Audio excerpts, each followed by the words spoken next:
Halo Gerisi, kalian pernah gak sih lihat boneka yang bentuknya begitu nyata sampai bikin merinding? Bonekanya cantik, matanya tajam, tapi entah kenapa rasanya seperti sedang menatap balik ke arah kita. Nah, boneka seperti itu sering disebut spirit doll, boneka yang dipercaya punya roh di dalamnya. Banyak yang bilang roh itu bisa berasal dari anak kecil yang meninggal atau dari makhluk halus yang sengaja dipanggil untuk menempati boneka tersebut. Menariknya, di negara seperti Thailand dan Jepang, spirit doll justru dianggap membawa keberuntungan dan rezeki. Tapi di beberapa tempat lain, boneka ini malah dikaitkan dengan hal-hal mistis dan menyeramkan. Di Indonesia sendiri, fenomena spirit doll sempat viral banget. Banyak orang memperlakukan boneka ini seperti anak sendiri, seperti dikasih makan, diajak jalan, bahkan dibelikan baju. Tapi di balik itu semua, muncul banyak kisah aneh. Katanya, ada boneka yang bisa bergerak sendiri, bahkan menimbulkan kejadian tak masuk akal di rumah pemiliknya. Lalu, dari mana sebenarnya asal-usul kepercayaan ini muncul? Dan benarkah roh bisa benar-benar tinggal di dalam boneka? Di video kali ini, kita akan bahas sejarah dan misteri spirit doll yang penuh teka-teki.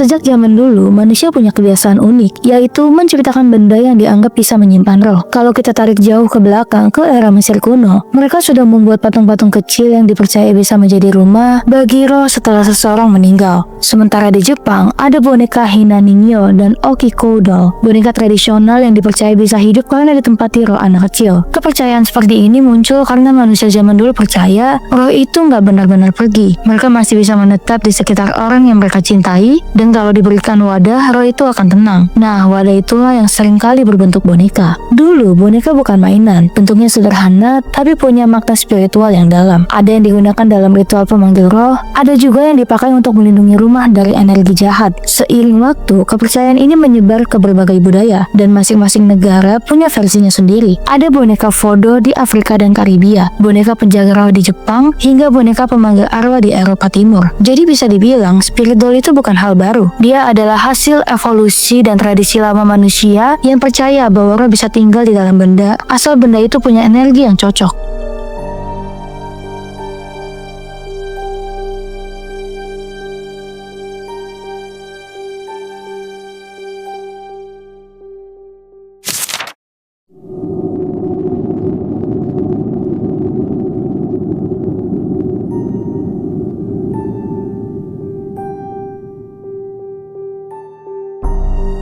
Nah, sekarang kita masuk ke era yang lebih modern. Asal mula spirit doll versi sekarang sebenarnya datang dari Thailand. Di sana ada boneka yang disebut Luktep yang berarti anak malaikat. Luktep awalnya diciptakan oleh seorang seniman spiritual bernama Mining di tahun 2010-an. Ia membuat boneka dengan bentuk wajah yang sangat realistis dan diberkahi melalui ritual keagamaan. Tujuannya supaya boneka itu bisa menjadi perantara energi positif, membawa rezeki, keberuntungan, dan perlindungan bagi pemiliknya. Banyak selebriti dan pengusaha di Thailand mulai memelihara Luktep. Mereka memperlakukan boneka itu layaknya anak sendiri. Diajak makan, dibelikan pakaian, bahkan duduk di kursi sendiri saat naik pesawat. Fenomena ini cepat banget menyebar dari Thailand ke Vietnam lalu ke Indonesia. Tapi saat sampai di Indonesia, konsepnya sedikit bergeser. Kalau di Thailand fokusnya lebih ke pemberi rezeki. Di sini malah banyak yang percaya boneka itu bisa jadi media roh. Makanya muncul banyak cerita menyeramkan, mulai dari boneka yang bisa berkedip, tertawa, sampai berpindah tempat tanpa ada yang menyentuh. Beberapa orang bahkan bilang boneka itu bisa menyerap energi dari pemiliknya, terutama kalau sering diajak bicara atau diberi perlakuan seperti manusia sungguhan. Itulah kenapa fenomena spiritual bukan cuma tren, tapi udah masuk ke ranah kepercayaan yang lebih dalam.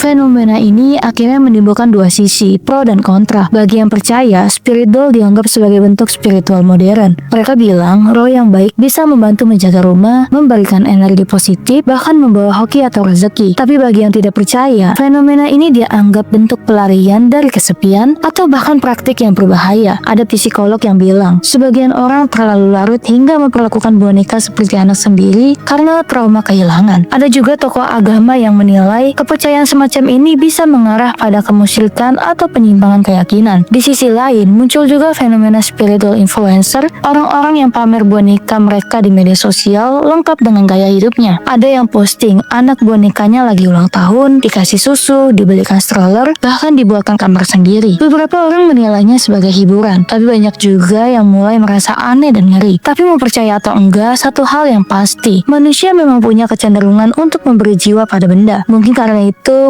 membuat kita merasa tidak sendirian.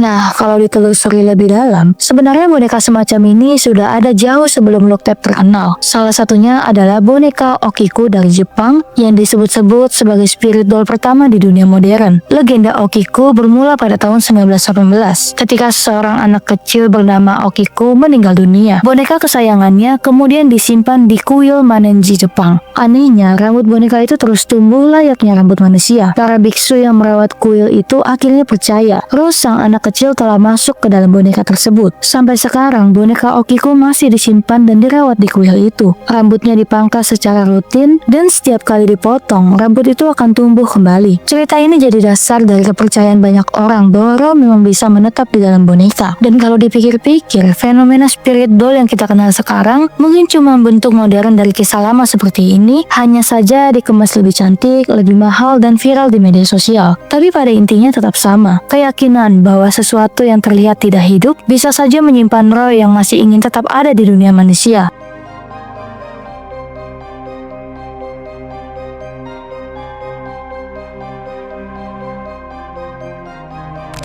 Nah, itu dia cerita panjang tentang spirit doll, boneka yang dianggap bisa jadi tempat bersemayaman roh manusia. Dari zaman kuno sampai era modern, dari boneka pemanggil arwah di Mesir, boneka Okiku di Jepang, sampai look tape dari Thailand, semua punya satu kesamaan, yaitu keyakinan bahwa benda mati bisa memiliki jiwa. Fenomena ini bikin kita sadar bahwa rasa takut dan rasa ingin percaya manusia itu kadang tipis banget bedanya. Kita pengen punya sesuatu yang bisa bikin hidup terasa lebih tenang, lebih penuh, bahkan kalau itu cuma sebuah boneka. Tapi di sisi lain, kita juga takut kalau benda itu ternyata benar-benar hidup, benar-benar punya kesadaran, dan diam-diam memperhatikan kita. Coba deh kamu bayangin, boneka di rumahmu yang duduk di sudut kamar dengan mata kaca yang mengarah ke arah kamu, apakah benar hanya sekadar pajangan? Atau mungkin ada sesuatu yang lebih dalam di balik tatapan itu? Kalau kamu dikasih kesempatan punya spirit doll, kamu mau gak? Apakah kamu akan merawatnya seperti anak sendiri? Atau justru takut karena berpikir bisa saja boneka itu hidup saat kamu tidur? Setiap kisah punya dua sisi, antara kepercayaan dan rasa takut, dan mungkin spiritual hanyalah cerminan dari sisi manusia yang paling dalam, rasa ingin ditemani, rasa kehilangan, dan ketakutan akan sepi. Tapi siapa tahu bisa jadi di balik semua cerita itu ada satu boneka yang benar-benar bernafas, bukan karena mesin, tapi karena ada jiwa yang memilih tinggal di sana. Kalau kalian suka dengan cerita ini, jangan lupa untuk like, comment, dan subscribe channel ini ya. Sampai jumpa di cerita misteri berikutnya.